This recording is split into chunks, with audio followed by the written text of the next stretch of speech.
Hello guys and welcome back to Life with Polly. Today I am sitting outside, of course, with my favorite puppy here, Annabelle. I just had to go do some stuff and I had to lock her up. I don't like tying her up outside, but I tie her up in the shade and give her water because I'd rather have her outside in the shade than in the car when I have to go do stuff. But she does get mad, and if I have anything by this little bugger right here, she tears it up.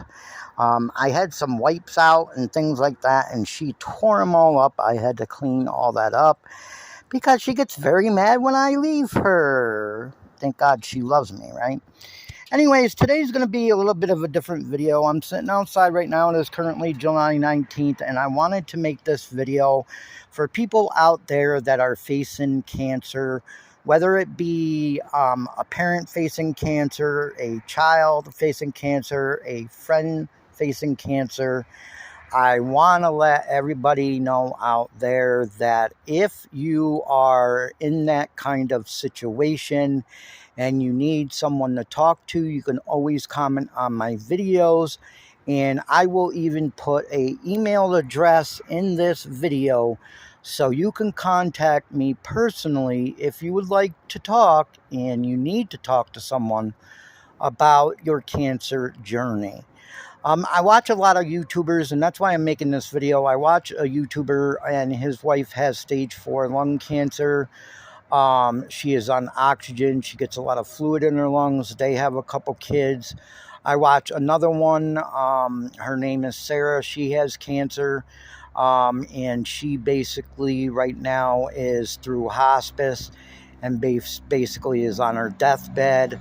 And I watch another channel. They have a little baby that has cancer, leukemia, real bad in the blood. And it's just heartbreaking to see all these people with cancer. I know how cancer is, and I know how bad it is. I lost my father years ago at the age of 56. He was 56 years old, and he ended up having cancer. He ended up dying at the age of 56 of cancer. Then in the year 2000, my favorite aunt Mary, she got cancer. She had one lung taken out, and then after she had one lung taken out, she got sick a while after that, and she died at the age of 42 of cancer. Then, if you've been watching my videos for a while now, you will know that I lost my mom February 5th of 2022 of cancer. Now, my aunt I seen before she died. My dad I seen before he died. He was pretty bad. He was pretty skinny, skin and bones. But the person that made had the most effect on me, and the person that upset me the most. I mean, they all upset me. It doesn't matter if I'm the one facing it or if someone else is facing it. It makes me feel sad to see a husband going through his wife dying of cancer or his kid having cancer or whatever the case may be. It's very heart-wrenching to see that. And a lot of people share their journey on YouTube because they use YouTube as an escape and try to connect with people out there so they can get some support. So anyways, the one that affected me the most was my mom, and that's because I had to take care of my mom. I had to actually change her, wash her, clean her. I had to feed her. I had to help give her water. Right before her death, she wasn't even taking that much water. I had to give her water out of a medicine dropper. Because if I gave her any more, she would choke on it. She got very, very bad. The day that she died, I was sitting next to her, holding her hand, telling her I love her. And I knew something was going on because her heart rate shot up a couple times and then back down. And then the third time it shot up and then went way back down. I knew something was happening.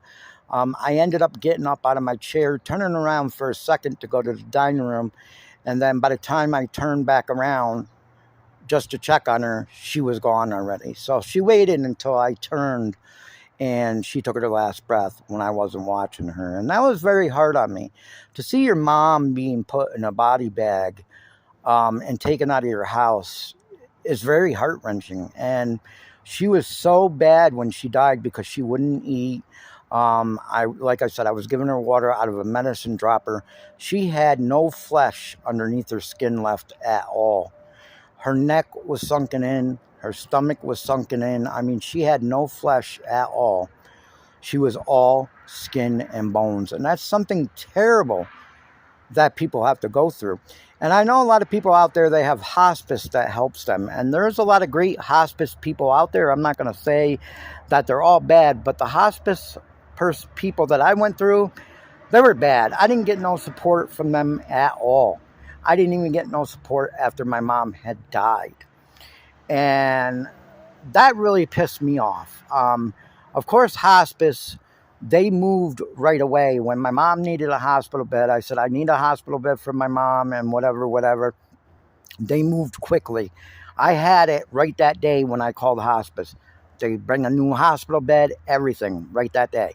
But other than that, I had no support from them at all. And I know there's a lot of people out there that don't have support.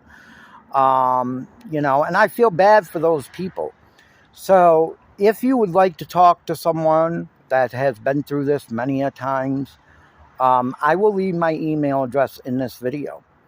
I would also like to say to those people that if you have a wife, a child, whatever the case may be with cancer, even though they're sick, okay, like the guy that his wife is basically, might die of cancer, or the guy that his wife is dying of cancer, I told he wanted some insight on things and some recommendations on things.